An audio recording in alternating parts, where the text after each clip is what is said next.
George from Pavliscak Studios, and I'm going to make a few marbles today. I have checked some of my equipment before I sat down here, and I'm ready to fire things up. I just got to find my eyewear. Protects my eyes from the sodium flare and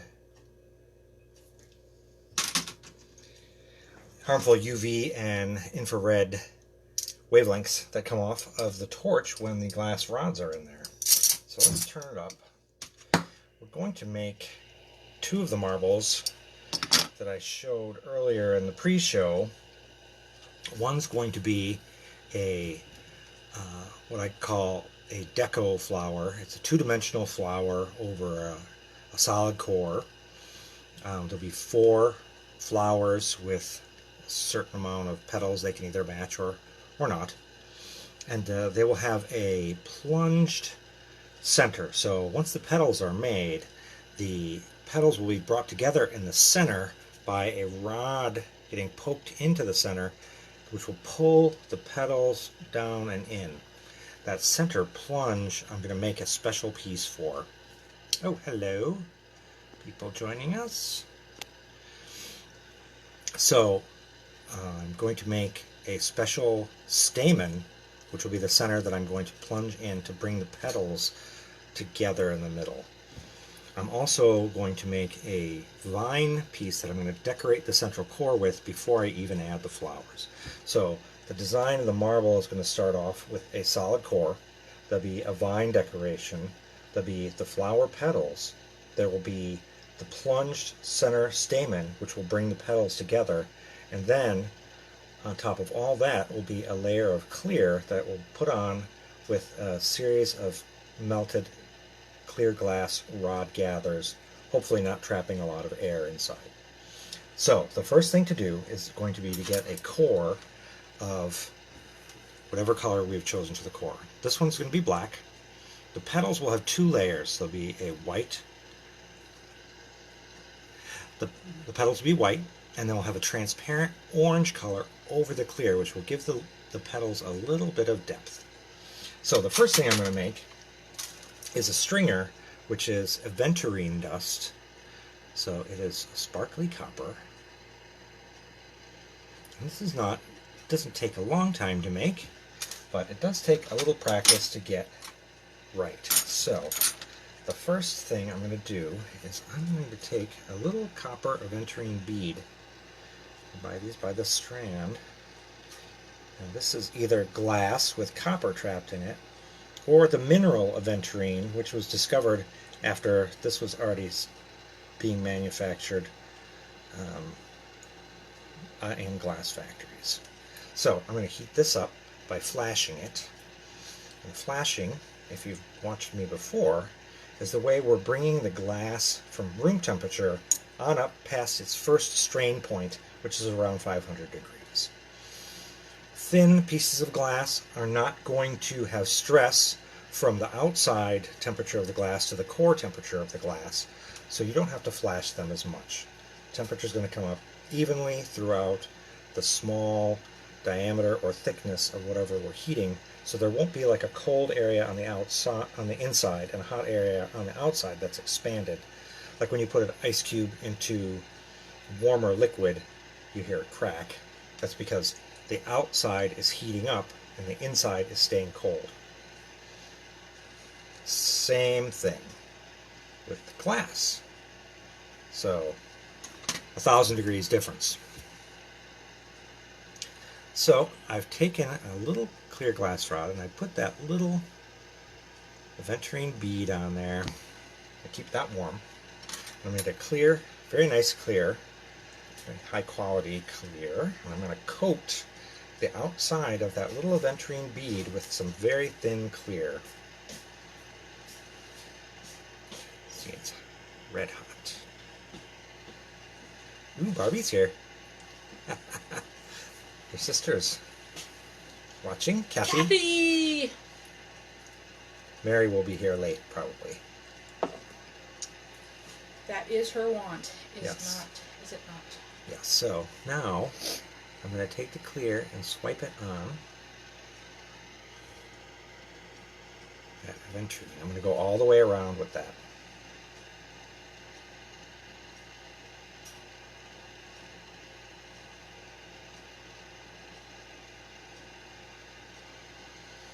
So I've done a little tiny swipe 4 times to go around and coat that little aventurine bead in clear. It doesn't look very good right now. It doesn't have to. I'm going to pull it out into a strand, like this one. This one I probably started off with 2 or 3 beads, so there was more mass there. And I'll get a longer pull. This will probably only pull out into 3 to 6 inches. So I'm attaching a clear rod to it, and I'm just going to pull that aventurine out.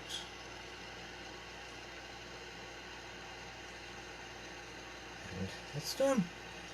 I'm going to melt off one end. Here's my tweezers. So there's a little piece of crappy aventurine on my nice high quality clear glass rod.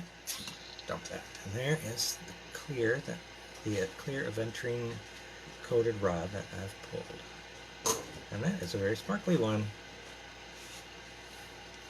Hello, people who have arrived. I see Wanda. Now I'm going to melt off this other piece. Get the leftover aventurine off of my rod. And I'm just going to go ahead and pencil point that up. So I'll use this as a very fine tipped handle later. Alright, so here's the little piece of aventurine. It's cooled so fast I could pick it up. I'm going to use the piece that I just made, but I'm going to attach it to this older, uglier piece that I found. So I'm just going to heat the ends gently and push them together and pull them a little bit and merge them. You can see where they've merged there. And now I'll be able to draw with that once my core is done. Now the next piece I need to make is the stamen that I'm going to plunge into the center of the petal arrangements to pull the petals into a point and give them a 3D effect. And for that, I'm going to get a clear glass medium rod. Here I've made a bunch of shorter, large diameter rods that I've added smaller clear handles on for ease of use, and also to use up these rods. Generally I'll get them, they'll be about a foot long. I use them till about they're half the length, and then if I'm holding them up here and I'm trying to melt them, it gets too hot to use. So I put this handle on for my comfort and to use all of this material, which I spend a little more getting rods this size to use in my construction, because I don't often have access to really high quality clear to pull my own rods. That's very rare that I would have that available to me. So I'm taking this high quality clear rod that I'm going to use for the center of this thread that I'm going to pull, but it's going to have little stripes of yellow that I'm going to case with clear and pull it out, so it'll be a clear core with little yellow lines around it, sheathed in clear, and it's going to be in cross section look like little stamen in the center of the flower. As I push it in longitudinally to the flower, those little strands will keep pointing up, and I'll melt them off, and when the marble's finished it will look like little stamen poking up. And yes, I figured that out after doing it about 100 times and making a bunch of really ugly ones. So I don't need the core of the clear to be very large, so I'm starting with the smaller diameter rod. And I'm going to use the larger diameter rod to case just for speed.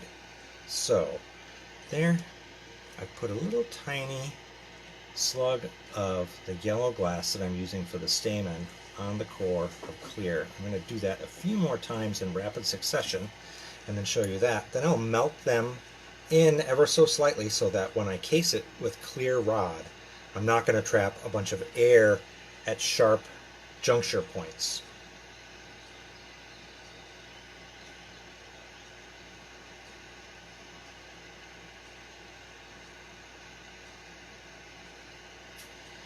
So now I've added those 4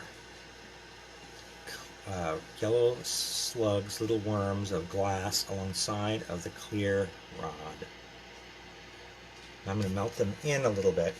Actually, if you look at it this way, you can see the juncture where the color meets the clear center glass rod is like a sharp valley. And that's what I want to eliminate when I melt the color into the center of the rod. While I'm doing that, I'm going to start flashing this big rod in the background to get it up to temperature faster. And now I'm going to switch places. I'm going to put this, now that it's melted and those colors have started to be absorbed into the core because they're all reaching the same temperature and surface tension is pulling them together. I'm going to keep that in the cooler part of the flame in the back and speed up the heating of my larger rod. And since I'm going a little bit, trying to go as fast as I can with it, you might hear some crackles and pops over my incessant yapping. And that is little corners of the glass rod popping off as I heat it. Because the outside is getting hot very fast, and the inside is staying relatively cool longer than most other substances would be. And this is a great time to tell you a little bit about glass and how weird it is. At room temperature, and actually all the temperatures in which we live, glass is an insulator. It resists temperature change, it resists electrical conductivity. It is an inert substance that we keep things in. It's great for putting our food in because our food doesn't react with the glass and it keeps it fresh. When glass becomes molten, it becomes an acid and will eat through anything that it's against. In addition, it will become a conductor of heat. So once it's hot, it will want to remain hot.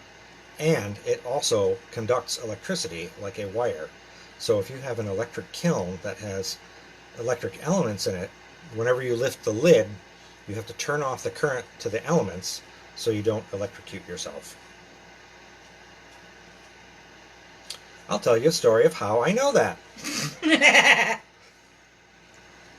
Can you guess? Alright, I've taken 2 swipes with this large diameter clear rod, and I've covered some of that yellow. You can see it's now swimming in the clear, and it's not trapped any air next to it because I melted that color into the core so that I wouldn't have little bubbles in there.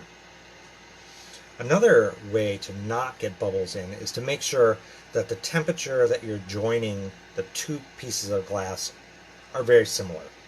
If they were separated in temperature by more than a few hundred degrees, you would get a reaction between the 2 glasses.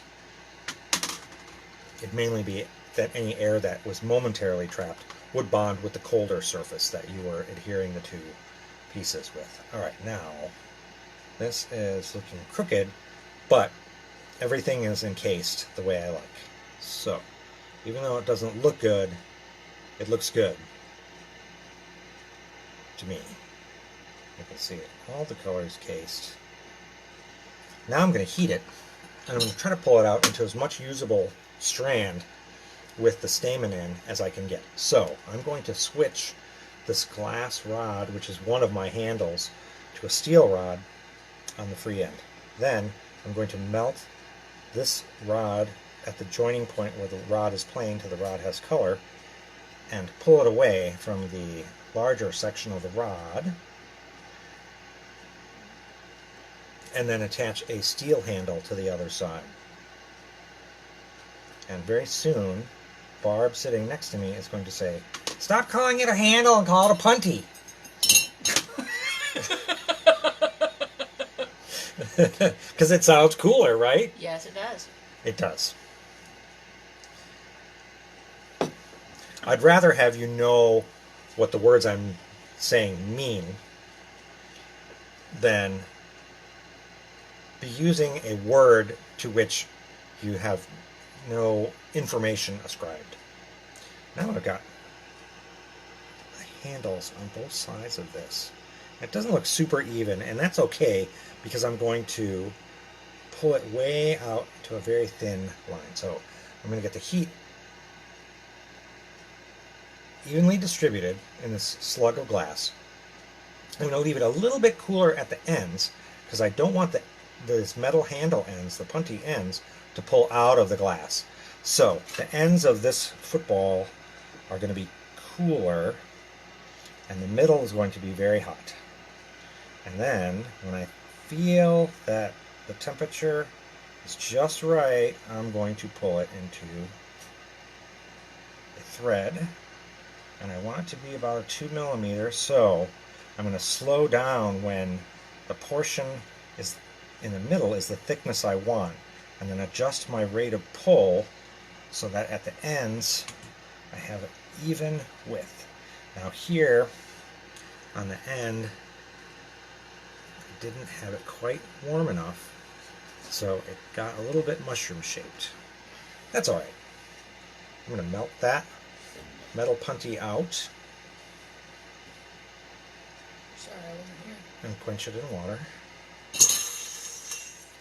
And then you can see I'm going to heat up my pliers to where I'm going to touch the glass because it's still quite hot, and show you. See how that's kind of a bulby end. I'm going to come back and melt it off right about here, and that portion at the end is going to be waste that I will turn into You can't tiny use it marbles. for a. You can't use it for a marble, for a flower bulb. Oh, I could, but lately what I'm doing is taking anything that's like clear with a little color and turning it into these tiny marbles. That Kathy likes so much. Yes. Peewees. Very tiny marbles. Isn't that cool? And then, do I have one around here? I have these little glass vials that are so cute, and you can fit like 8 of those little tiny marbles in there and put a cork in it. And I just have to figure out how to make some neat jewelry out of it. Alright, this is probably cool enough to pick up. So you can see that end is ready to go. I'm going to plunge that into the center of the flowers that I make. This end has the bulb on it, and that's okay. I'm going to start using this end, which is viable for the purpose for which it was created. So I've made my vine stringer, and I've made my center stamen stringer to plunge in there. I wonder if you can see at the end the little stamen bits.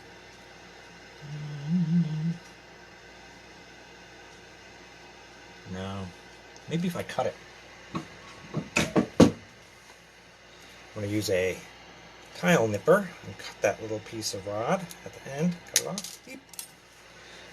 Now, let's see if you can see the end.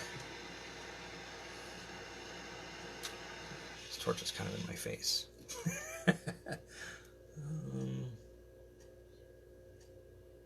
Now, I think the resolution of the camera is not going to show that. But in cross-section, it's a disc. And then there, if you go in the disc about 1/3 of the way, there's 4 little yellow dots for the stamen. And then in the center of that is clear glass. So when it's up like this, plunged into the marble, it'll be like 4 little stamen poking out of the center. Alright, so now we've spent a lot of time on prep. Let's get to that marble. It's going to be a black core marble. It's going to have a vine decoration on the core. It's going to have flower petals, 2 layers of color, a base color, which is white.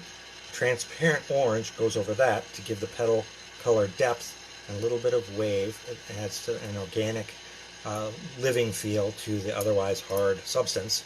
Then there's going to be the plunged stamen thread that I just made, and then a clear coat over that. So let's get moving. This will be a center core. It'll probably be about a little bit bigger than a regular 5/8 inch marble, the kind that you play with. And that'll bring, once I've added all my layers, that should bring the marble size up to about 1 1/8 inches, which is big enough to handle nicely. It finishes nicely. You can see the detail. It displays nicely at that size, and is still affordable for people who collect marbles. So that is the size I generally shoot for in my everyday marbles, except for my tiny flowers, which are smaller because I want them to be dainty. And then marbles that are bigger than that, I don't know, they're just bigger. So I have a saying, some of you might have heard: if you can't make it good, make it big. And if you can't make it big, make it blue. For me, if you can't make it big, I make it a flower. Because flowers are, well, they're amazing to look at. Everyone loves flowers.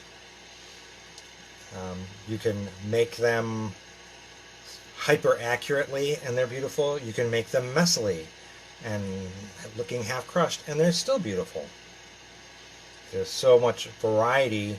You could make just a random flower and then figure out what kind of flower it was and apply the name and say, oh, that's the kind of flower I was making. Although I like the challenge of finding a flower that looks cool and seeing if I can make one that looks kind of like that. I'm not about exact reproduction because I don't know, I'd rather have this be a little more relaxed than scientifically exacting.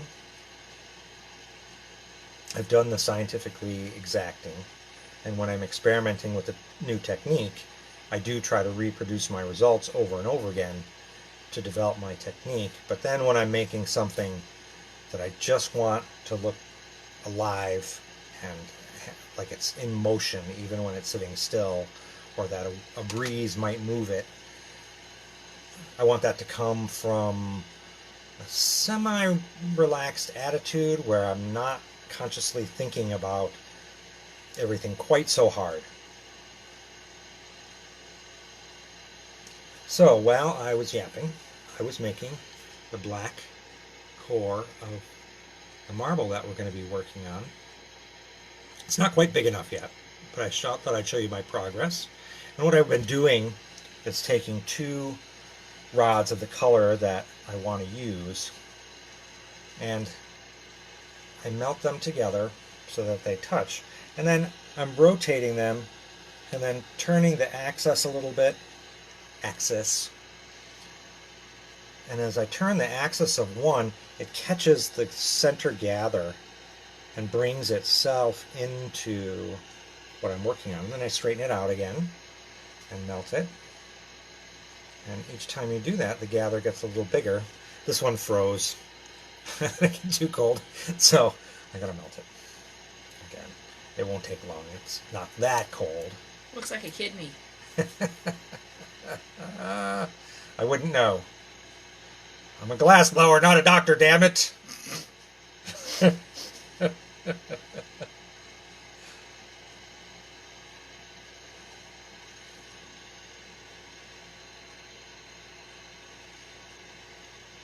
Alright.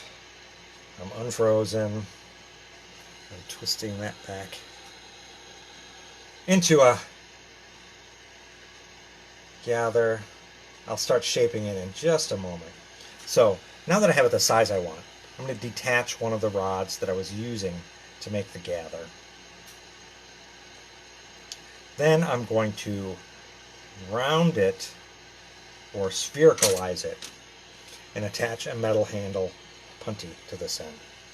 I'm going to turn up my flame a little bit because things were going a little bit too slow.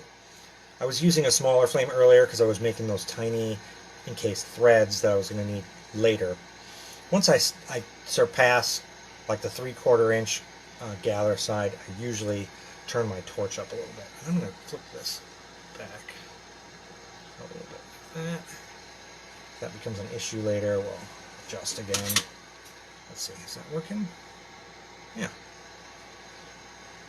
Okay, so we've detached one glass rod from this, and I'm heating it up. I'm going to run it through my marble molds, and I haven't shown those yet this time. This is graphite. It has different sized hemispheres that I will use to shape the glass roughly. I'm going to use a larger hemisphere initially than my glass gather to approximate a sphericalness, and then I'm going to go to a hemisphere that's smaller where I'm just using the rim to do my rounding. So here I'm taking this and I'm in a hemisphere that's bigger, and I'm just using a little bit of pressure to change the shape of the glass to a little more spherical on that end. I'm going to give it one more pass to get that end as spherical as I need it to be to move on to my next step. My next step is going to be, as I said before, started to say before, is to attach a metal handle onto the free unattached end of this that I've just made more spherical. Then I'm going to take this part where the core of the marble attaches to the glass rod and melt it off. Then I'm going to begin to round that end, and then I'm going to decorate the whole marble. I'm going to switch to a bigger size metal punty because I'm going to be decorating this marble for a while, and this is going to be my main attachment point to the center core of this marble for quite a while. Like years. No. 20 minutes. So I'm heating the other end, and I'm going to make this moderately round.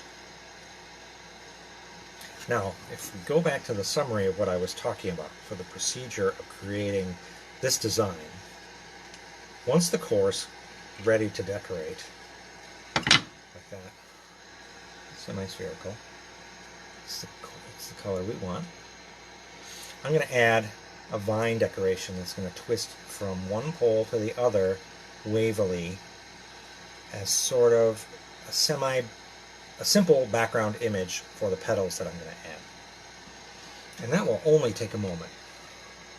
So whenever I'm drawing with the tiny thread that I've pulled, I'm like using a pencil, but the lead is getting deposited as it's in its entirety as I go.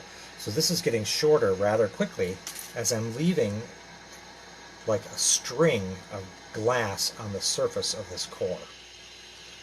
Let's do it. So, core, string, I'm using a tiny pinpoint flame, and I am aiming the thread of the glass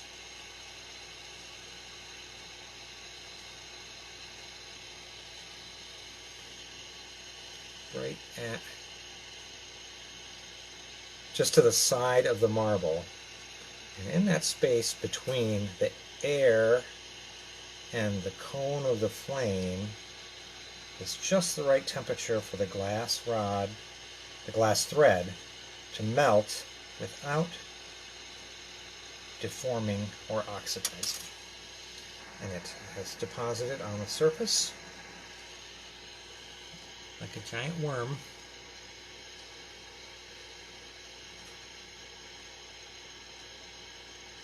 And I started on this end where I'm attached, and I rotated the marble, and I went around until I got to the end, and then I melted it off. Now, I'm going to heat that up. I don't want that to get too cold. When I say cold, I mean under 1200 degrees probably. I'm going back and forth because I want to heat it evenly. I want to get the flame over here and then over here, and then turn it at the same time. And so the flame's going And I'm basically, in any 1 second, the flame is at its hottest, pointed right at this marble. And in about 10 seconds, I can take that thread that I drew on as a nice wavy line. Alright, let's call that 20 seconds. And I melted it into the surface. I need a little bit more magnifying glass. There.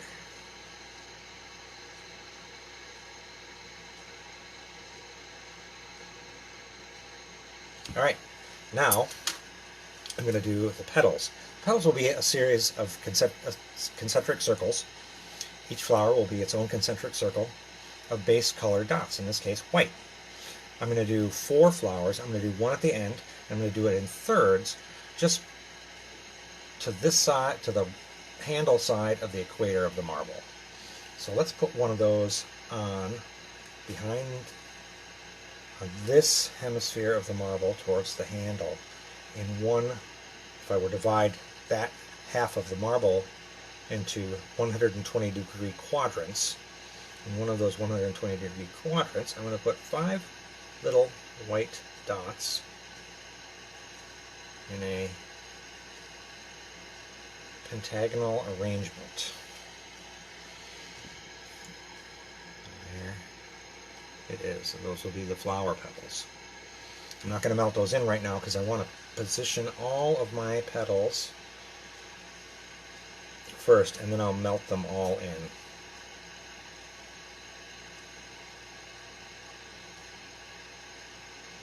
So I used to make this marble quite a bit when probably in the first 5 years that I was making marbles, and was selling pretty good at shows in person. And then I got better at 3-dimensional flowers, and so I stopped making this. But I had one that I saved as a really good example, the one I showed in the pre-show. And I thought, oh, I'm going to make one of those again one day. Well, it's been probably 18 years since I made one of these. Maybe 16. So I put all those dots on. There's one flower, there's another flower, there's another flower, and then there's the one at the end. And I'm going to melt those dots in because they're bumped up.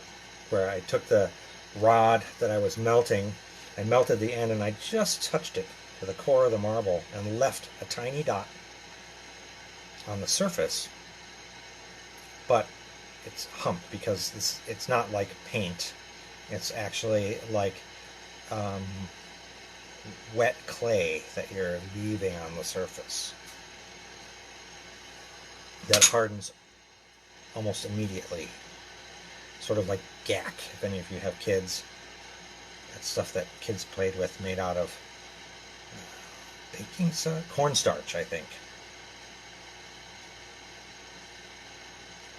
Anyway, it's an interesting substance that when you put pressure on it, it becomes solid. And when you jiggle it, it becomes a liquid and falls flat, kind of like quicksand. Like Mexico City. Yeah. So, I've now melted those dots into the surface. Now, I'm going to take this rod. It's not orange now, but you can see I heated up the tip and it became orange when it cooled. That's called a striking color. They're very sensitive. It's easy to burn out the gold or silver that's in here to make the vibrant color that takes practice to get to use and have remain as a color. You can use it, and a lot of times your design, you'll go back and look at it and it's like, ooh, I'm so excited to see my bright yellow marble. Oh, it's clear because you overheated it. So now I'm going to go in and just tap those dots that I already made with some of this color, trying to keep it a little on the cooler side. I'm going to see if I can get all of them at once. A lot of times what I would do is I would get like 3 or 4 dots or 1 flower's worth, and then I would stop and I would assess and even the heat up. But right now, since we're on a demonstration and I took probably too long making my materials, I'm gonna step on the gas a little bit and try to compress temporarily a few of these intermediaries. Now, on that orange glass is now a little dot inside of those white dots and kind of in the center of each one.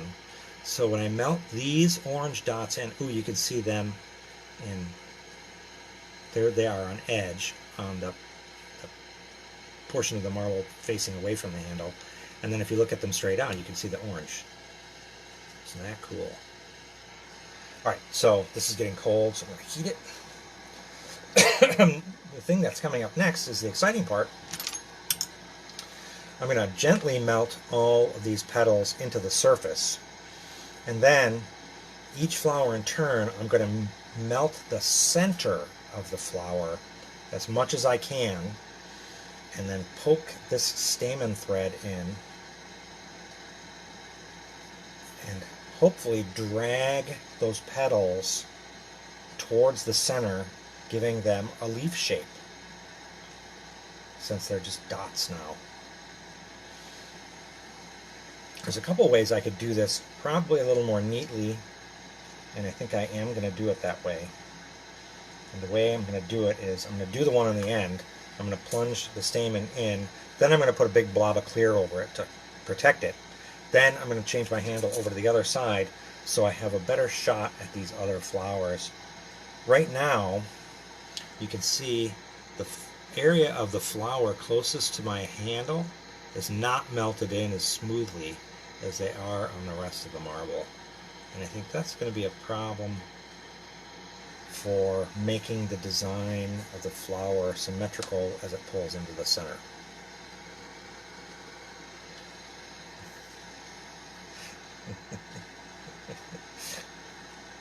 Alright, so that center flower is pretty hot. I'm going to let it cool a little bit, and then I'm going to just put the flame right in the middle here where I'm going to put the stamen in. So I'm going to have to do that probably pretty fast.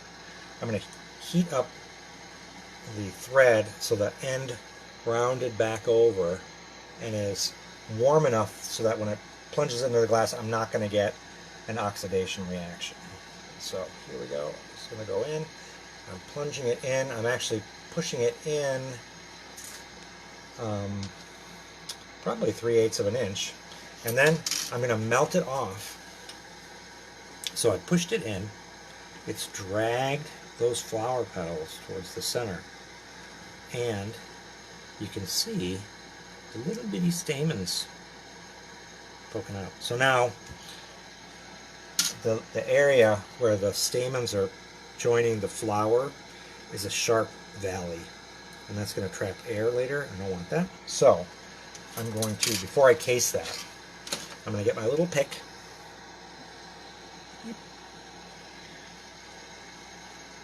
and I'm going to heat that area, and I'm going to poke it down and wiggle it. As I poke it down, I'm wiggling it around because I want it to grab the edges without trapping air. I could just mash it down, but then I'm definitely going to trap air. So I need to persuade it. I'm going to squeeze it around the perimeter as it's going in. This is a finer point. You don't really, I mean, when you're first making marble, no one cares about that. But now, once you've done this a couple times, you're like, oh, how can I make it better? How can I make it more realistic? How can I not have a big freaking bubble right in the middle obscuring my design? Well, this is the way that I like to do it.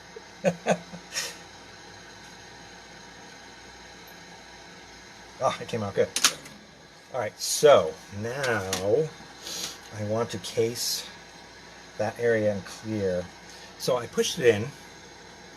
I got rid of the sharp valley, and I was doing it while it was pretty hot. So now you can see that there's the little stamen there and the petals pulled in, and it looks like a flower. You can see right now the little petal at the top didn't get pulled all the way in. So what I can do is, as I'm plunging, I can change my angle of plunge to grab a petal if I feel like I'm missing it, and I can do that. I can make that adjustment once or twice as I go in. Sometimes you catch it, and sometimes you don't. Like I said, I haven't made this marble in a long time. I've done this technique a lot on beads since. So, not a lot, but I mean like a couple dozen times. So I do remember some of these things. But I didn't remember having to switch my punty off to plunge the other stamen on the other side until I was doing it just now, because so many years had passed. Alright, now I'm going to heat up this nice clear. I'm using my high quality clear rods to do all the outside encasement now. I'm going to... when I attached my gather, I gave it a little motion because I didn't want to just put it on and trap air. I wanted to put it on and push air out as I was moving it. And I kept most of the air out. So now the center portion of that flower is covered. You can actually see the little stamen floating out, up out of the flower. And I would call this is a two-dimensional flower, but it's still, I mean, it has a lot of texture to it. All right, I'm missing, oh, this thing. All right, so I'm going to switch to another large steel handle. And attach firmly. I'm digging into the glass kind of far there because I want a good attachment. It's hard to see. I'm constrained. There's a wall here, so I'm constrained with how much I can show you on that side. I'm going to try to fix that with another camera at some point in the future. Some of you guys saw a test I was doing with multiple camera angles, and I think that'll be really fun if we can do that. I'd love to have be able to like switch sides and then have you look down from above. That would be cool. And then also it'd be fun to point at the annealing oven as I'm going in there because I'm funny looking.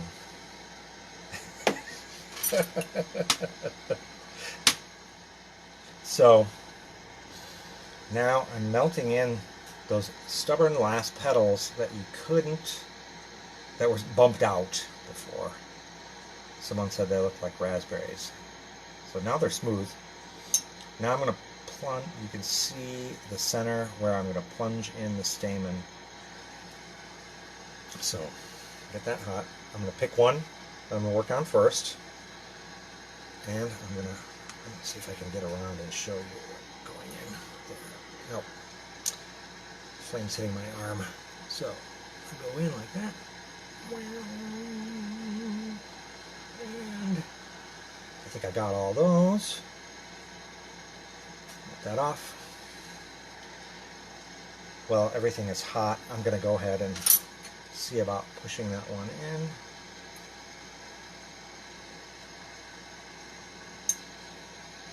Most of the way.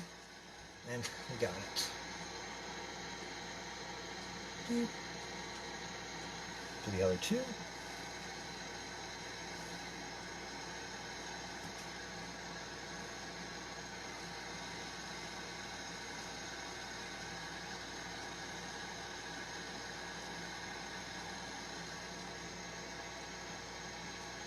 And you can see I was changing my angle a little bit. I was trying to get that two little petals that were a little bit farther out. I wanted to get them drawn in.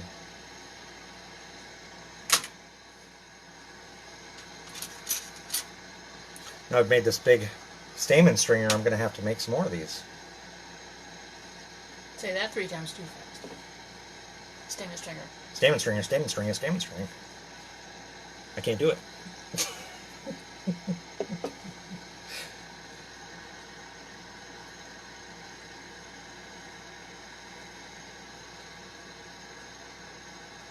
and melt that puppy off.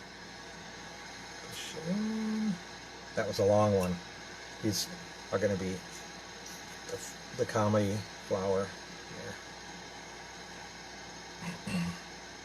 Now I can even go, now that you see that stamen's in there and they're kind of poking straight up, I can even go in there now and start teasing that apart.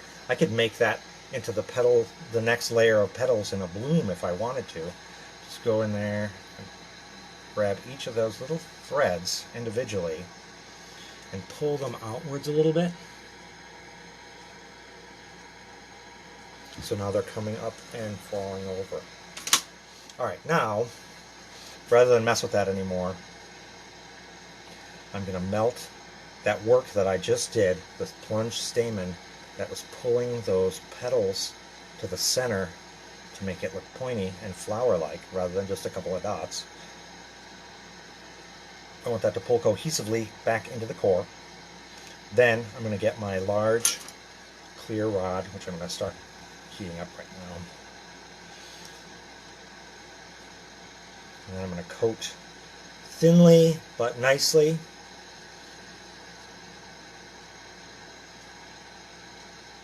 over the whole surface. You can see I kind of made it a little funky shape, so this is where I would probably just heat it gently and have surface tension and my rotation pull it back into a rounder shape. You can do that by controlling the temperature. You don't want to get it too hot so it starts getting droopy and flopping down. You don't want to try to put in too much heat at once so you're oxidizing the surface and making it cloudy. You want it to be shiny so you can see all those reflections that you're seeing in it. You see the design, and I don't want the design to get smeared. So I'm going to heat the rod up, the clear gather, quite hot and melty. And I'm going to get this surface as hot as I can, this core as hot as I can, but keeping it cool enough so that it's not going to move at all. I want it to be just at that point under which it's not movable by my light pressure of casing it.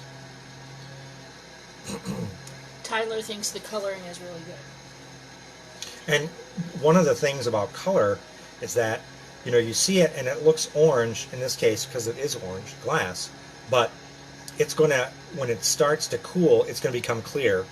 And then when it hits about 900 degrees, it's going to strike and turn orange again. That's weird. That's just to say, a long-winded way of saying the color is going to change a lot.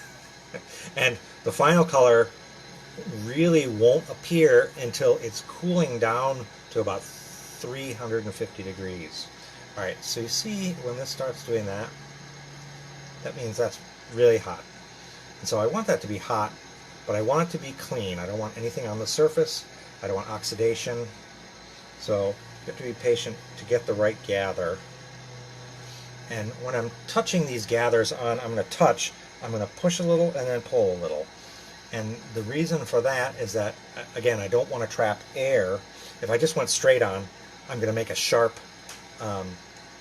valley where the two surfaces that I just put together join. And then the next gather I put on is going to also trap air.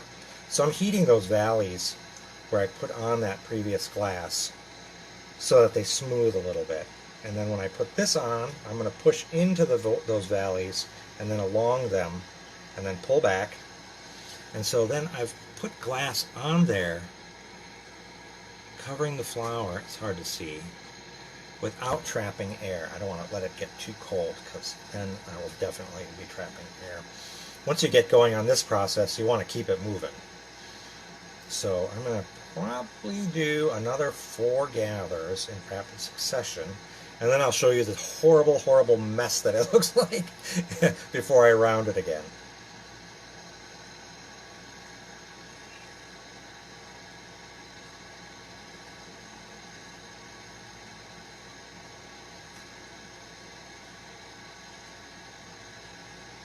And you can see it's at this point where I'm really adding quite a bit of volume to this marble.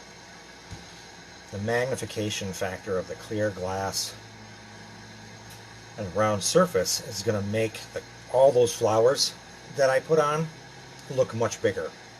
The stamen in the center are going to look much bigger. You're really going to be able to see all that detail that we spent working on. Alright, so that was 3. I think I'm going to need 2 more.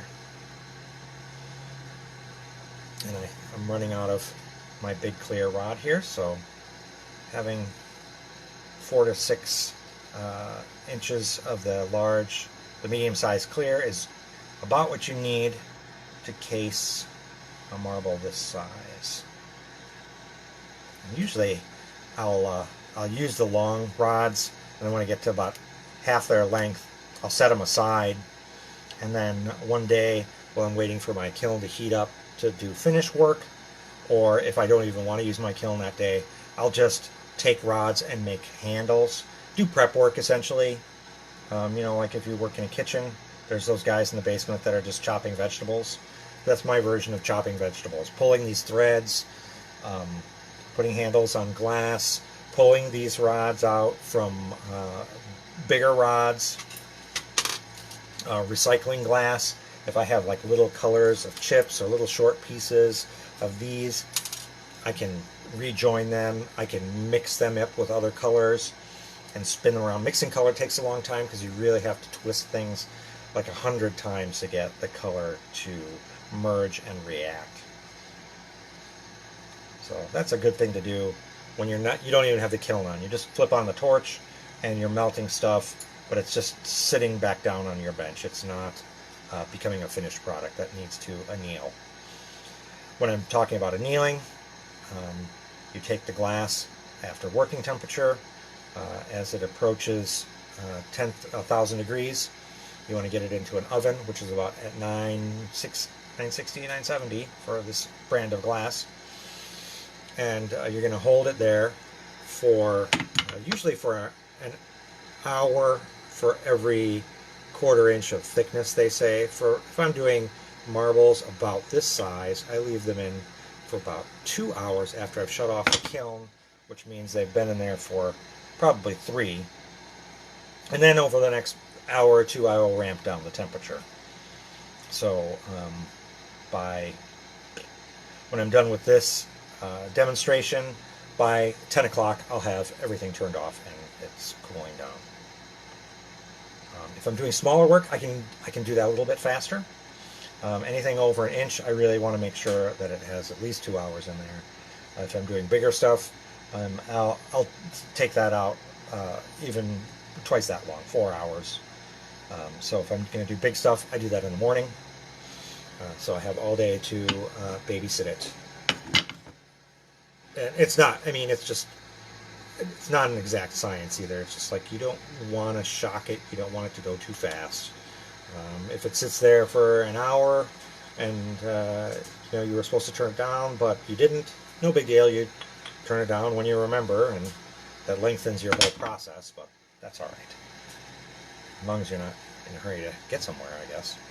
You don't want to just go and shut off your annealing oven. I bored Barb so much he left. She's like, man, he's yapping on about stupid stuff. No one cares about that. They just want to see break things and melt stuff. Alright, so I've heated that casing, and let's see. It's got to cool a little bit. We can start to see it. There's the flower under there. The design moved a little bit on me. I haven't done this in a while. Demonstration marble. This would not be a saleable item. Normally if this was just practice, this would go in a bucket to melt back down to become handle rods or cores. Good practice. Practice never hurts. You know, if you don't get it in the first 100 times, do it another 100 times and see where you're at. If you don't get it after 500 times, maybe that technique's not for you. Or you should come back to it after you've done some other stuff for a couple months. Okay, so what I've done to shape that is I've gone into a hemisphere that's larger than my marble, and I've pulled from the area the edge of the marble that I'm holding it from, pulled it, and as I'm rotating it, I push it a little bit so that I'm hitting the end away from me. Not a lot, the pressure is really small, and that brings it into spherical, and then I go to a smaller hemisphere, and then I change the axis of rotation as I'm rotating it, and that uses the edge of the hemisphere, not the hemisphere itself, as since it's a perfect circle. As you rotate it, the sphere through that perfect circle, it's changing the sphere that's imperfect and making it more perfect. Nothing's ever perfect because, well, I could go on and on about that. I don't think I want to. That's some philosophy stuff right there. Alright. My first pass got that pretty spherical, so I'm going to have one more pass to the graphite. The graphite bleeds temperature off of the surface of the marble pretty rapidly. And what that does is that if you have a molten surface and you're moving it over something that's cooler, it's going to cool the surface and firm it up. And then the molten part behind it is going to catch on that firm part and misshape and move like waves on an ocean. If a wave was contacting something cold enough to freeze the surface, and then the area where it caught would make a wave behind that, and then that wave behind the surface that had frozen would then freeze and make the surface rougher, so that when it hit the area beyond that, it would be even rougher. Essentially, you're cooling the glass surface too fast, and it's making ripples in the surface. And you can see that in the reflection of light from above on the surface of the marble. You can see those reflections, and they're not really moving very much. Every once in a while, you'll see that reflection jump as it hits a ripple. And that's what I'm trying to eliminate. For this instance, this is pretty spherical and pretty smooth. So I need to work on this area that's attached still. This side, very smooth and nice. This side, not as much. So I'm going to put a handle on this, melt this one off, and then work on this side a little bit. Still in a very preliminary fashion.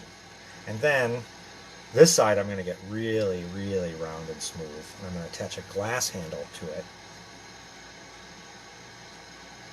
And then finish rounding the surface that I just attached this metal handle with last.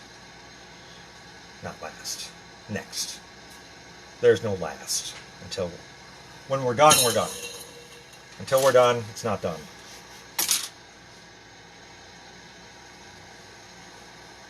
It's vague yet precise.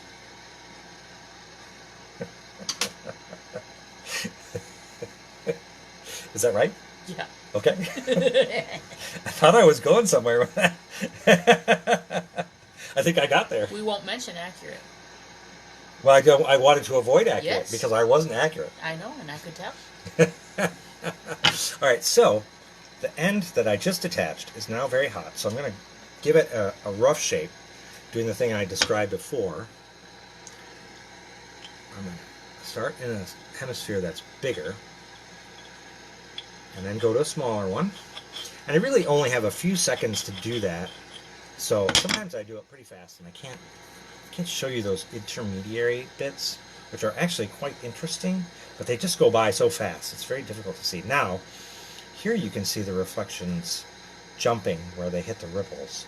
Those ripples are from the fast chilling of the surface from the graphite. So, I'm going to heat it up, and then those should go away. And I can see that right now because I'm wearing these glasses. when you guys see me put the marble in the flame, you see it jump up, it's yellow.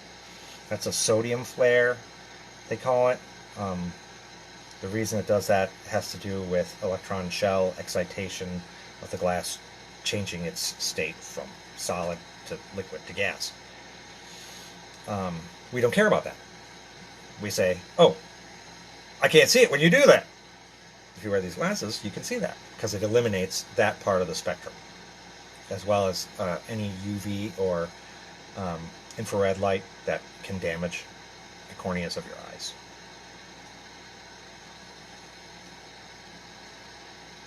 Now, if you're looking at just the reflection on this end, you can see it got smooth. So, it's smooth now. Now I want to make it as spherical as possible on this side. And I'm going to give it a very quick pass in one of the larger hemispheres and then the smaller one. And I'm going to spin it fast. You can see I'm spinning, giving it so much spin, I'm even letting go of this. And you can hear it, it's still spinning a little bit in there. And that's when I know it's very spherical. I've done the best I really can if it's spinning like that. It's very spherical. So now my last pass to finish this side, I'm going to heat the surface, get rid of any tiny chill marks that last pass in the graphite has given me. And I'm going to do use a special tool that I made. It's out of cherry wood. This is kind of the old school way of glass blowing, where you use cherry wood or fruit wood that has a very even, dense grain. As you burn it in, it forms a very thin layer of very fine carbon that protects the wood from burning any further, but it's essentially a very thin, hard layer of graphite. But that is also permeated completely by water, so that when this hot glass hits that graphite, that very dense, perfect graphite that is inundated with water, the marble then is riding on a layer of steam as it spins. It can just spin fast. That's a round, goddamn marble. Now that surface is round and smooth. There's a pretty flower on there. Ooh. Can't really see it, it turned black. But you'll see that tomorrow when I post the picture. So that little clear rod that I pencil tipped up earlier, I'm going to use. I'm going to heat the surface of the marble till it's just the right temperature, the secret temperature. And I'm going to heat the tip of the rod till it glows orange. And then I'm going to let the temperature drop until they're both at the perfect temperature. Then I'm going to touch them together.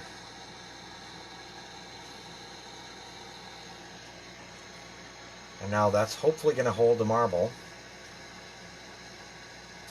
Well, I do my last finishing. I'm going to melt off this metal handle. Melt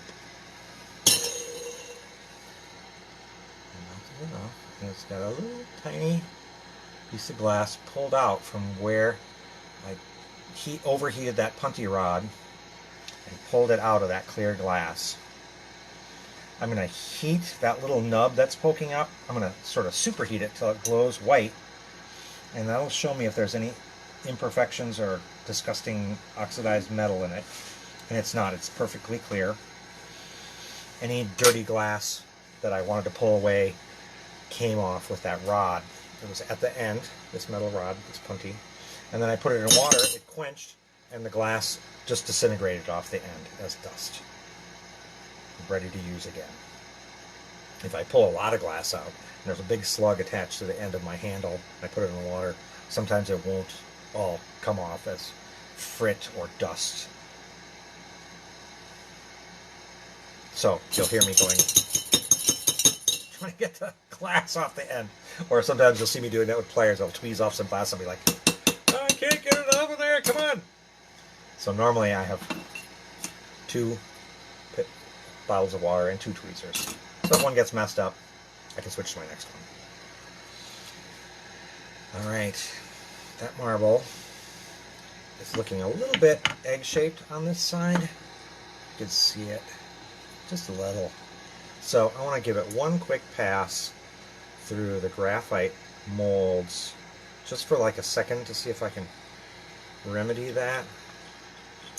Don't want to let it sit there for more than a second because I don't want to lose the heat that I have built up in the whole marble, so that I can quickly get the surface that I just rounded nice and smooth. So you can see the reflections are constant. I'm going to do my last pass of finishing on a cherry wood paddle with this. Keep these are in water at all times. And I'm rotating it, changing the axis of rotation. I'm switching from edge mold to edge mold, so I'm not burning into the wood. I'm just vaporizing that water on that carbon surface. Now, I'm going to put this in a space shuttle style plate. I'm going to chill the joining area with my last glass rod and the marble surface with this, and then tap it off. It came off, so I'm going to take my torch. I'm going to polish that little place where that last glass rod touched the marble. I do it in phases because I don't want to oxidize the glass. I want that last nub to pull in smoothly. And sometimes I'll adjust my flame to a little less propane if I see any impurities on the surface of the glass that are small. Sometimes if I have a more oxygen-rich flame, I can get those to vaporize like magic.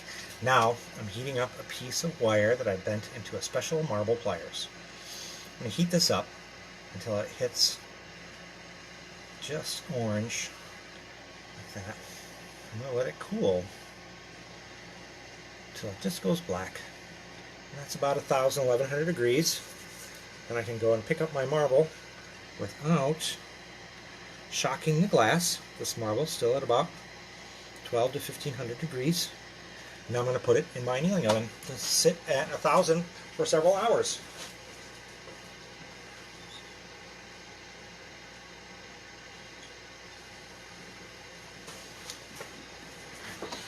In my annealing oven, I have a little kiln shelf, which is like a tile.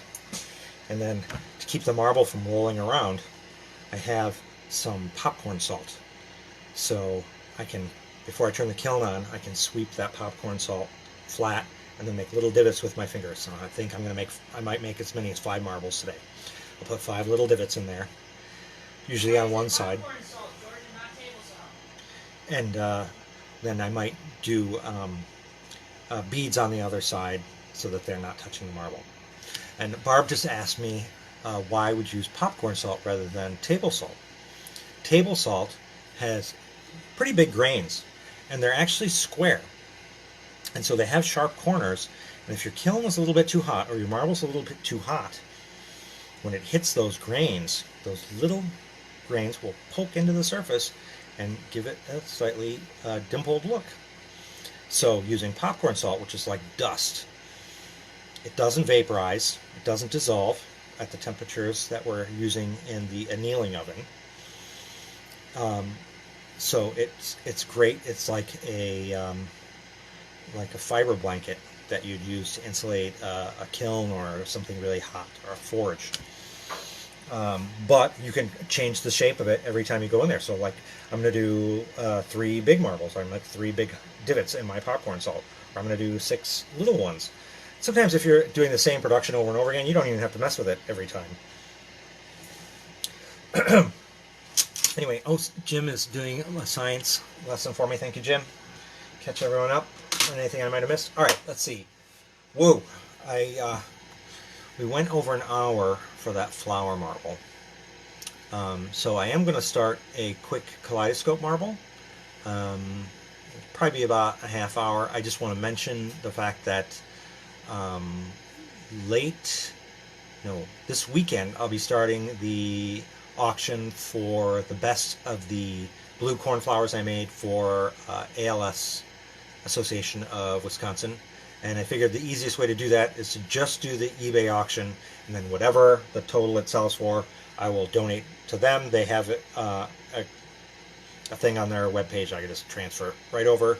They don't have to deal with any extra stuff because they have, their own staffing problems. They don't want, small charity stuff sucking time away from the other work that they have to do. So, that being said, I have made, for my Kaleidoscope marble, it's going to be mostly clear. I've got a bunch of different color threads that I pull for various things, and I keep them in test tubes that are lined around my bench so that at any moment I can grab a tiny bit of color that I need to work on a design. Because sometimes I'll have things planned out. I'll be like, oh, I'm going to make, however many marbles I feel of this flower today. And maybe it's 2, maybe it's 5, maybe it's 10. It depends on the day and how many, if I'm getting phone calls or people are dropping in or whatever. Sometimes a distraction can set you back for a long time. It takes a while to get back in the swing of things. So, your intentions are always good, but you don't always get to do it. But sometimes, to get back to my point, I don't even make the stuff that I was planning on making. I'm like, oh, I changed my mind. I'm going to make this, and I wish I had such and such a color with me. So I do. I have all these jars of rods that are different colors, and I have about 6 of these that are kind of themed by the way I work, as well as clear rods. There's a moth here who wants to get at my flame.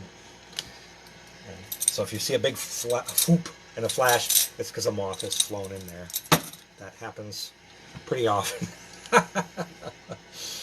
All right, last week we made a ultraviolet active glass stringer out of some 1800s glass that is very powerfully glow in the dark, glow under black light.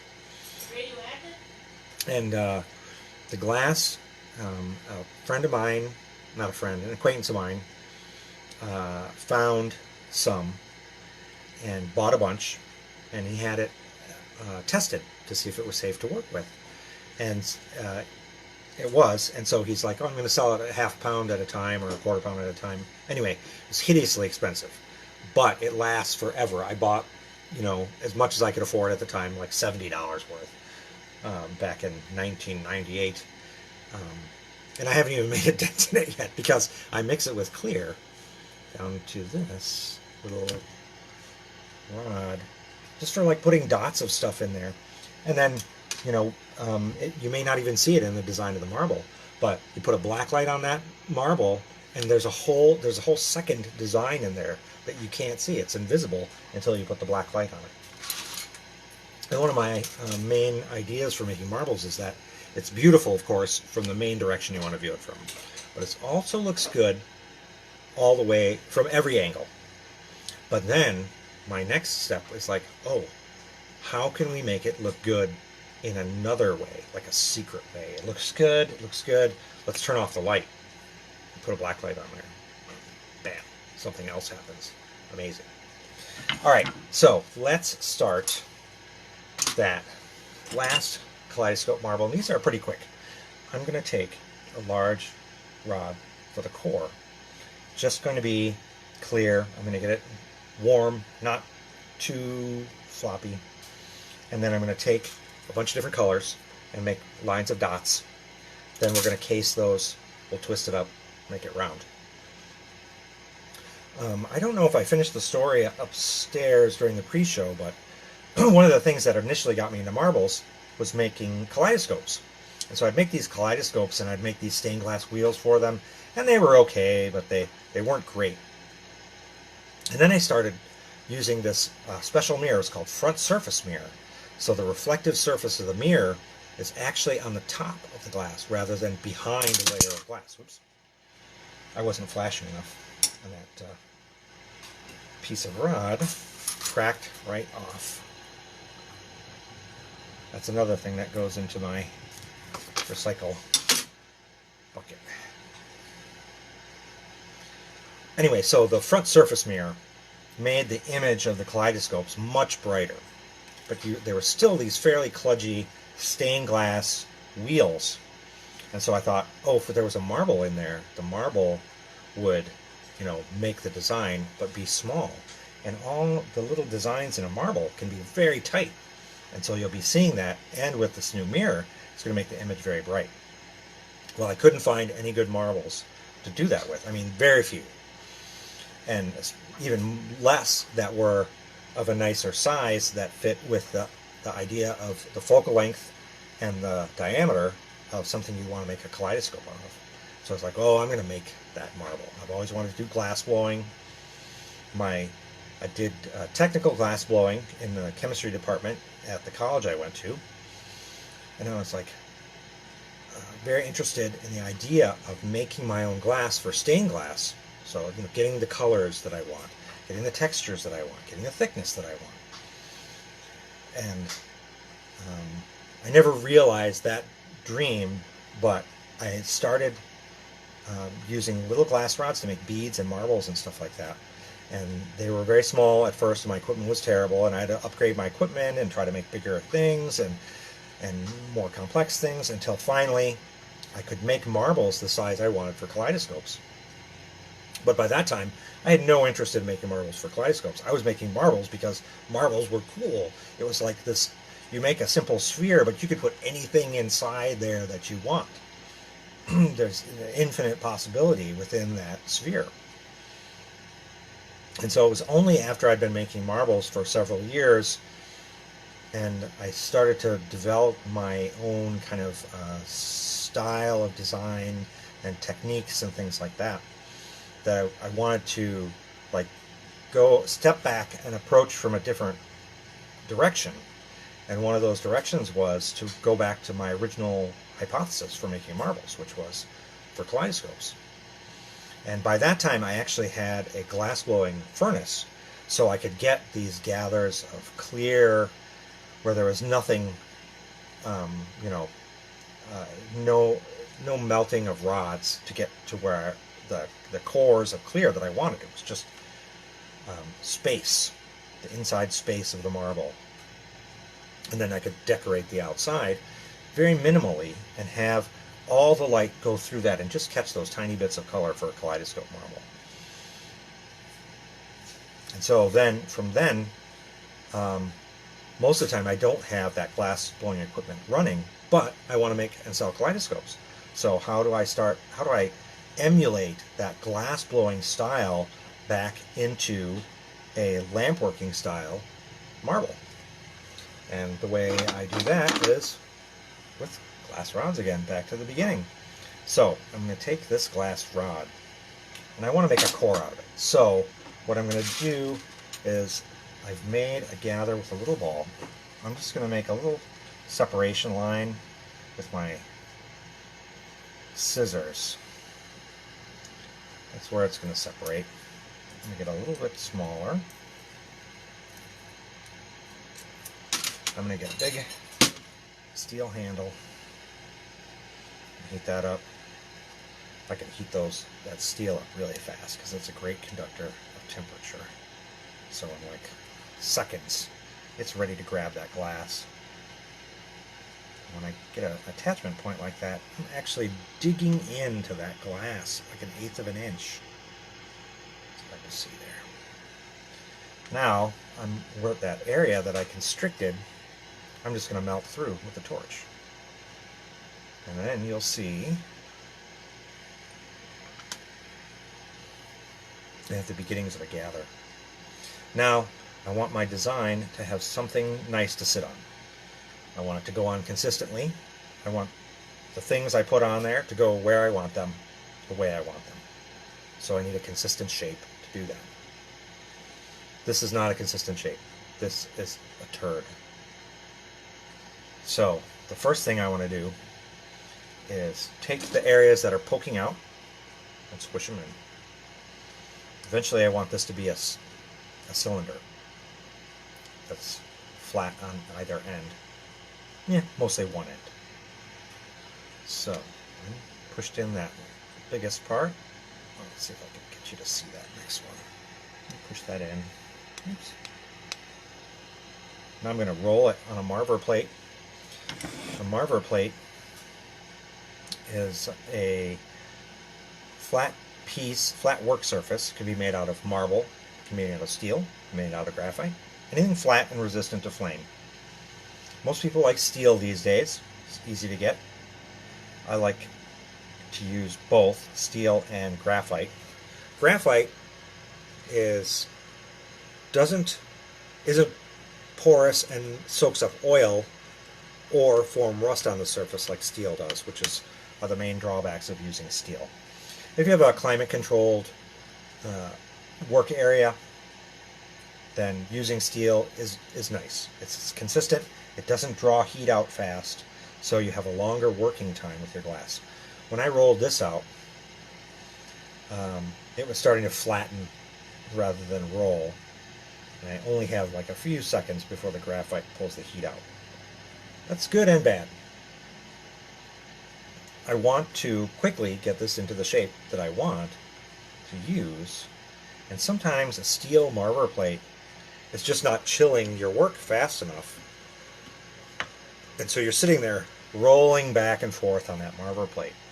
If you've ever watched glass blowers making goblets and stuff like that, it seems like they're going in, they're reheating their glass forever, they look at it for like 30 seconds, scratch their ass, and then they roll it on this plate and they roll it back and forth. And what the hell are they doing?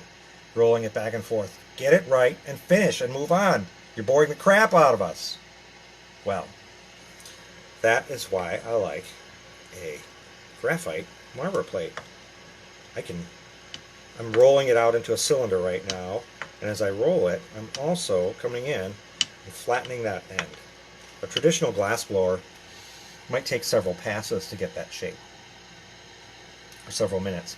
If I'm on a roll, I'm using my graphite marver plate, hot flame, I can push this as fast as the glass will let me without burning it.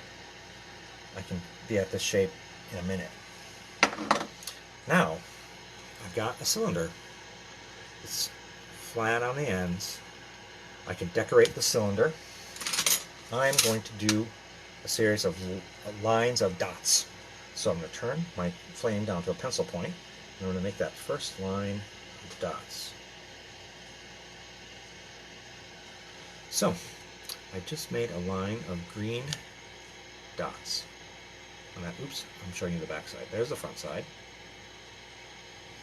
And here's the back side. Look at how big they look on the back side of that cylinder. And what's going to be cool about this one is I'm just going to decorate one half of this cylinder, so that when it's cased and clear again and we twist it, you're going to be looking at the design on the surface, and you're going to be looking through and seeing the design on the back surface. And you're going to be seeing that through a kaleidoscope, so it's going to be reflected in 3 mirrors that's going to look like an infinitely repeating hexagon. Say that 3 times fast, Barb. Alright, I did a light blue line. Let's see. Next to the light blue, let's do a dark blue. Stick to the spectrum. People remember the spectrum as Roy G. Biv, which is red, orange, yellow, green, blue, indigo, and violet. And indigo is not a real color, and is not represented on the spectrum. But the person who first invented or quantified the spectrum wanted the spectrum to have 7 colors, because he thought that had harmony, like music has 7 notes in a scale. So he wanted there to be 7 colors. So he was dumb, but he's dead now, so we can't argue with him. Kidding. I don't care. Roy G. Biv is very useful. I don't know what it was in the original language. What color was it, did you say, that they... Indigo. It's I don't think it's indigo. I think it's a different color. Sorry. Cyan? I think cyan is a fake color. Oh, I think cyan is a name for a color that they use in 4-color separations for printing.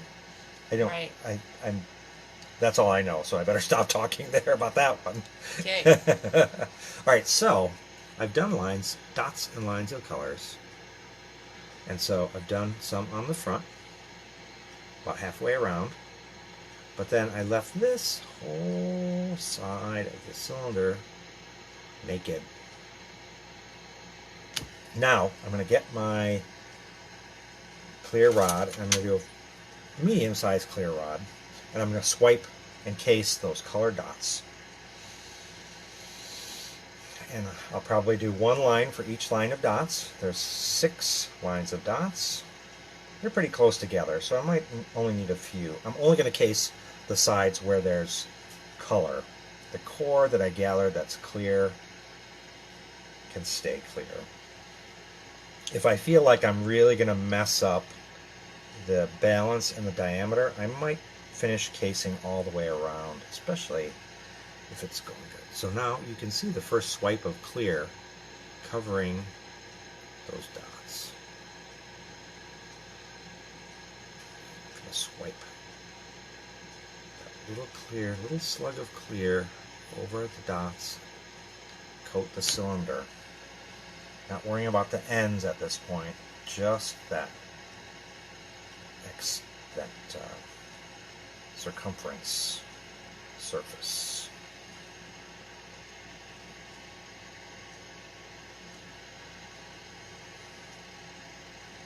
And usually I'll go back and forth like this. If you're swiping, a lot of times the portion where you touch first is going to be the thickest, and it's going to be thinnest where you pull away. So to get the most even coating, you go apply this way, heat, apply this way, heat, apply this way, heat. And then you can't really just get in a groove and do all that. A lot of times you'll have to heat this a little more because you've sucked a lot of the molten glass off the tip. Or you have to reheat this because you don't want your core to get too cool, or you don't want to get the attachment point where the steel's meeting the glass too cool, or it'll crack off. So and it's a lot of feel. So you just you're doing stuff and you're not explaining it very well to the people watching you on the internet, and you're not explaining it very well to yourself. And your wife's getting bored. She's playing with her phone, not reading the comments. So that happens.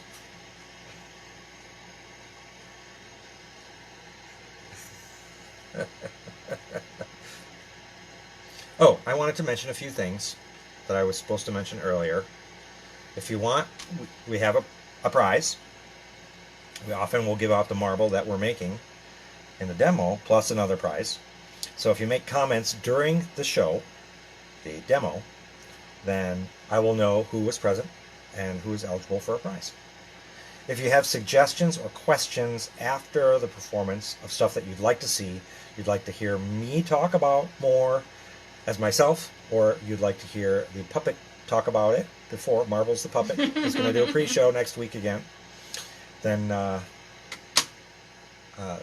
you can comment, send me a message privately, or comment in the thing. I think people would be interested in seeing what other people had questions of, and it might spark questions for them too, because a lot of times you're examining the process and you're like, oh yeah, I forgot about that. I wanted to know that too, and I also wanted to know this thing.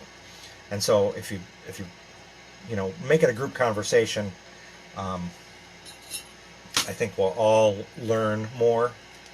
And teaching and demonstrating is also learning, as well as watching stuff.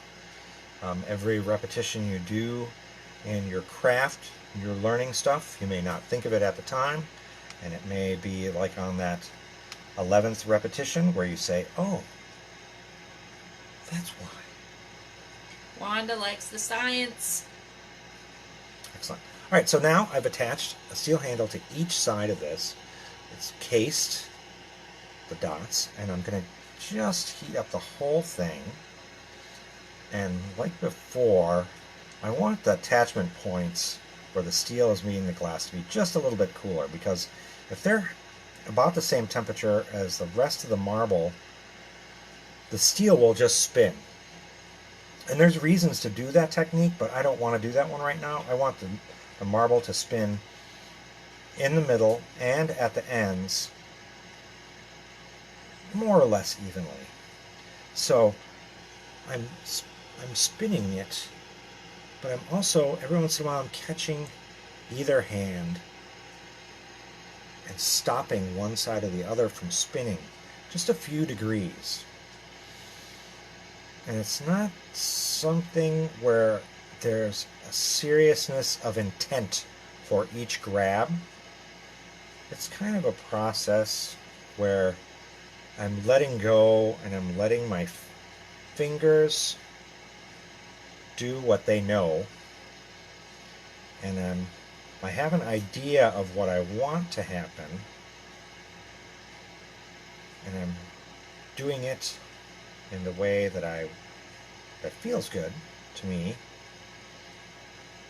and getting there slowly. So now I've added more spin, and you can see there's a design on the surface, and then if you look through the marble, you're seeing the magnified design on the back, which is also cool. I don't want too much more spin than this, just a little bit more. The cool thing about glass is that you can add more twist, and if you ever feel like it's getting away from you or you're getting close, you just take it out, slow it down, and you can restart. But that's so many times people get in trouble doing with glass, is that they're afraid to stop the process or slow it down. And that's where you really find your control. If things start to move and you still got your foot on the gas as far as like adding heat, that's where it's going to get away from you. And you're going to lose control and you're going to lose the piece. So what you do is you're adding heat, you're controlling your motion, and you're getting close to that point where you know things are going to move, and you're going to make your move. And then just before you get to that point, you take your foot off the gas, and you make your move while you're coasting. I'm coasting. I'm moving that glass slow, not fast. I want it to be soft enough to do what I want at the rate I want. But no faster. If it's going faster than I want, then gravity is going to start making it do stuff that I don't want. The absence of spin, I see something's going awry, I stop spinning, it's going to make it worse. Now you're really off the rails.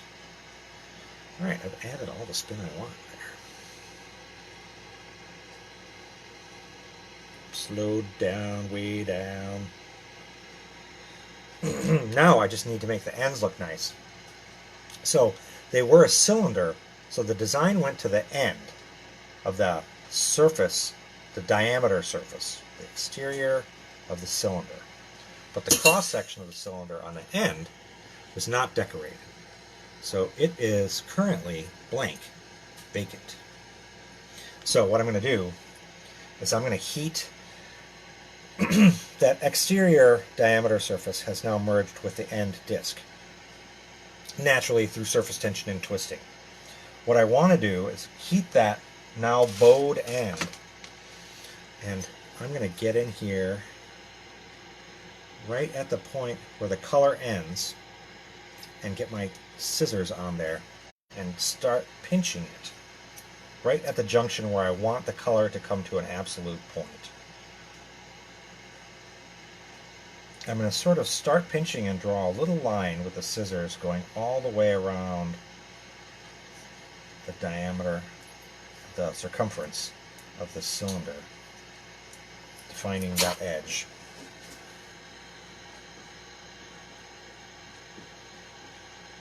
Now, let's see. Can you see? There it is. See, I've just pinched off some of that, the ends of that color. And the rest of them are just not far behind. Now, heat that up again. I'm gonna pinch just a little bit, and as I'm pinching, I'm gonna twist this whole thing, but I'm constantly gonna be going in the direction of the twist, working together. So I'm gonna take those ends that were on the side and pull them down to the very pole of the marble.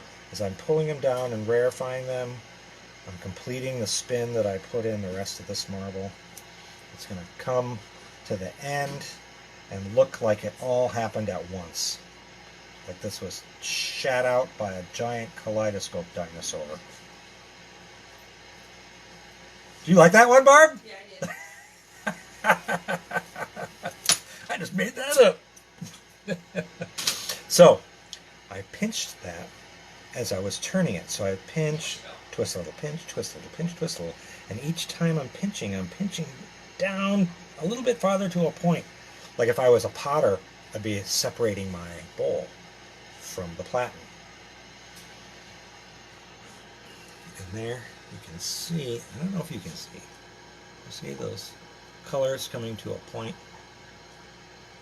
at the end.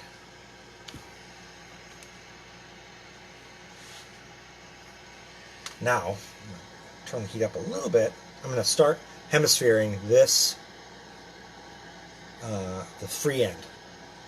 So I need to compress it a little bit and let it hemisphere a little bit. So what I'm going to do is I'm going to heat almost the whole thing. I'm going to let surface tension bring it in and collapse this cylinder a little bit. And then the end is going to smooth up.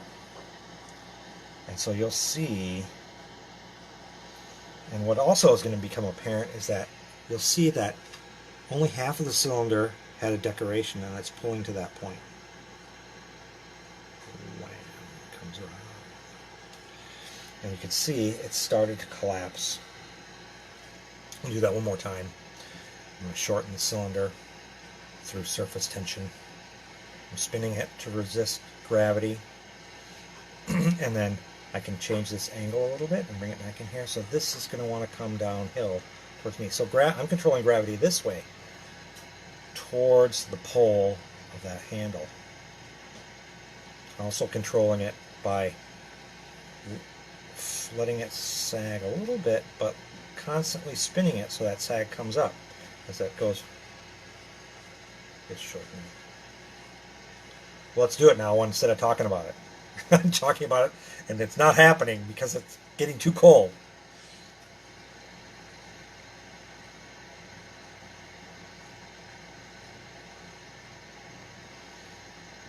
Now I'm going pretty fast. You can see it's falling. I'm bringing it back.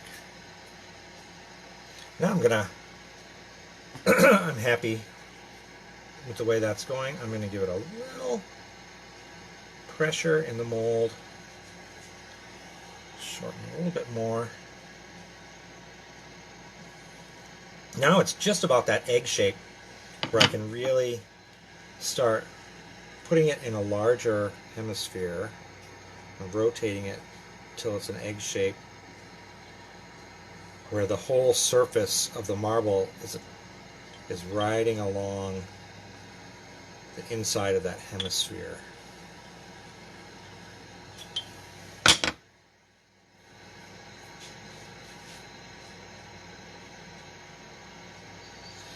So I've done the last of the compression without messing up the dots in the design. So I want the dots to stay separate. If you push them, they'll join each other and then the light won't go through. So you want them to stay separate to give you that vibrant kaleidoscope image. I mean, you could do it with stripes. Dots is cool though. Maybe it's not, I don't know. I know the dots are there, so I think it looks cool. Does look cool though.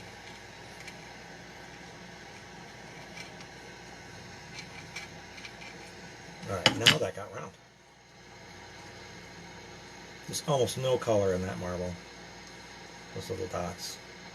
When you look through that at varying angles, you can see sometimes, oh, look at that, coming into view on the far side of the marble. I'm looking through the bulk of the marble, and wow, it looks big. But on this side, it's like, oh, no, it's just a little dot. That's so fun about this design. So little color. You got something happening on the surface, you got something happening on the other surface using the magnification of the marble. Because a sphere is a lens whose focal length is at its opposite surface. So if you want to set something on fire, leave a clear marble on it on a sunny day. Don't listen to him, Tyler. No, you don't do that. That was sarcasm. Don't ever do that. Don't ever touch marbles. Don't look at marbles. It's not what I said. Get out of here. Alright. That's pretty round. Let's get it into a marble mold, a cherrywood marble mold. I'm going to spin it in 1, 2, 3 rim molds. So a closer look at that. I've got bigger holes for about 1-inch marbles, and for the flower marbles I use the smaller ones. This is about a flower marble size.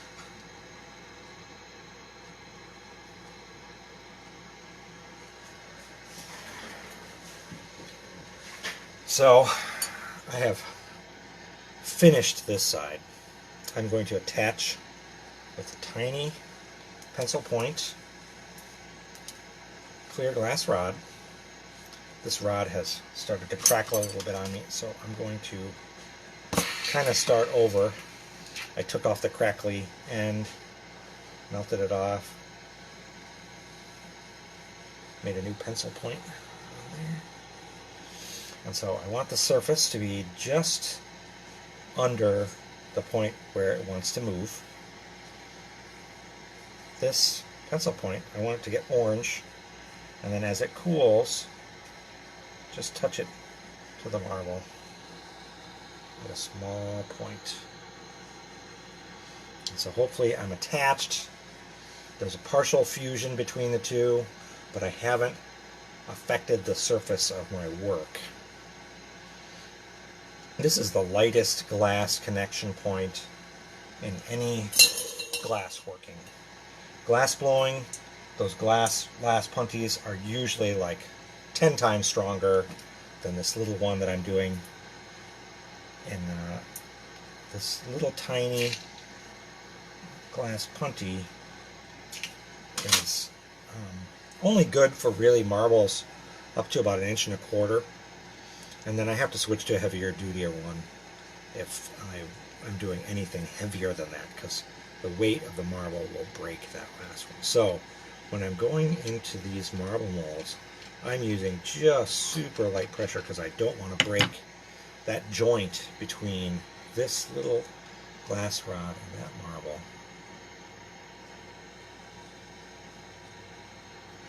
But you can really see the design through the marble. So I got it round. I'm going to do my last pass through the cherrywood molds. Then I'm going to crack off that last punty, polish it, and get it in the annealing oven.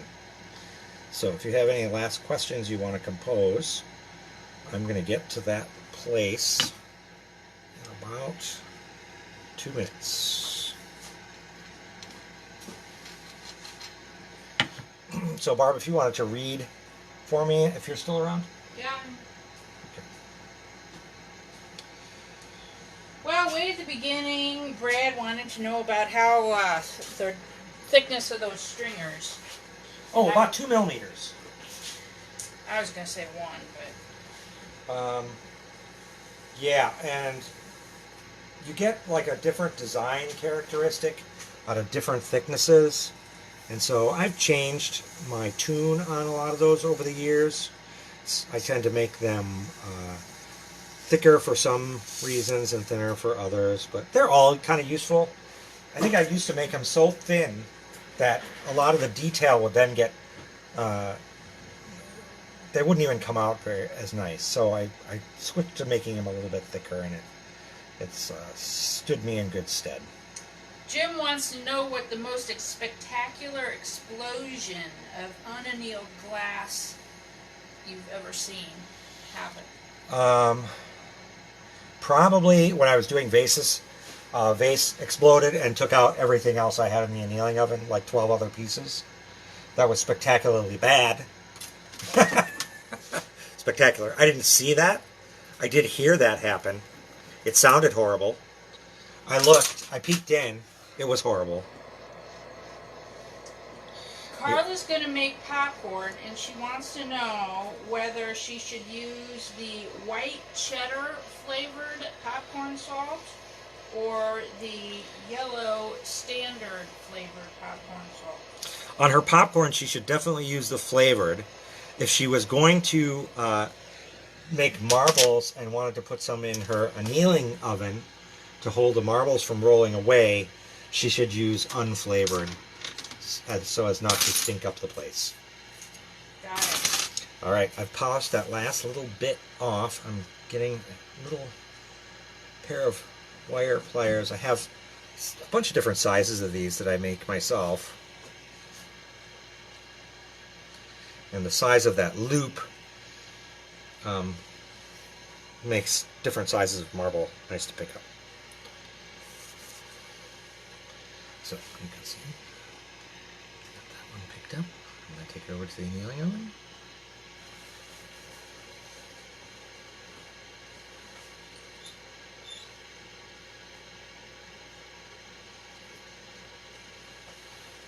All right, any other questions?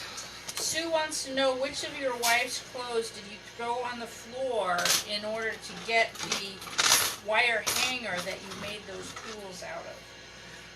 All of them.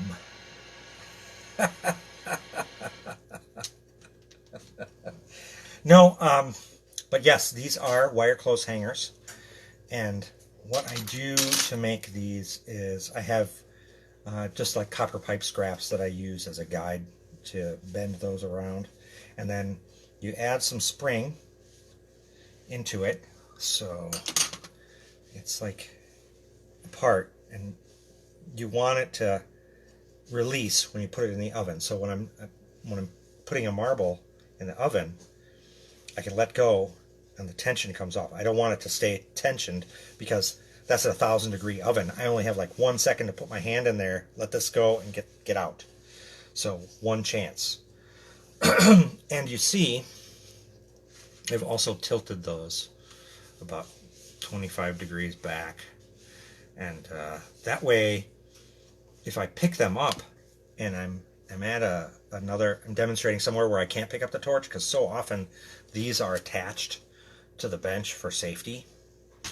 I have to pick up my marble and then bring it to the torch and get my torch in right where the marble is sticking up and heat that nub without heating up the steel of the tweezers so it fuses to the marble, which is difficult. I messed that up a lot. But, you know, when you're somewhere else, you don't always have a choice as to what gear you use and equipment. But sometimes that is fun. It keeps you loose because you can use the same equipment all the time and get very entrenched in that equipment, and then you stop learning certain portions of things. So you go out, you teach or demonstrate in a new place, you use new equipment, and you're like, ooh, this is giving me ideas, or, oh, I hate this. And why do I hate this? Let's think about it and see if there's some way I can make my own workspace even better. All right. Do I use Millefiori? I do, and I make Millefiori, and I will be making some over the next week. I'm going to be making leaves and flowers because I'm running out upstairs. I don't know if anyone would be interested in that. It's kind of long and boring, and It's basically a big lump, and then you pull it out into a stringer. It's nice if you have the crucible furnace running, because then you can like get a dip in there, thin dip, to get everything hot, and then just pull it out into a big strand immediately, instead of having to try to even up the heat on the torch. Let's see. Do you sell Pavliscak Studios t-shirts? I don't usually. I do bring some when I go out to shows. I will send you some pictures of the ones I have left, Sue, and see what you are interested in. All right, I think that's going to be it. Did you see any questions I missed? No? All right. Bye-bye.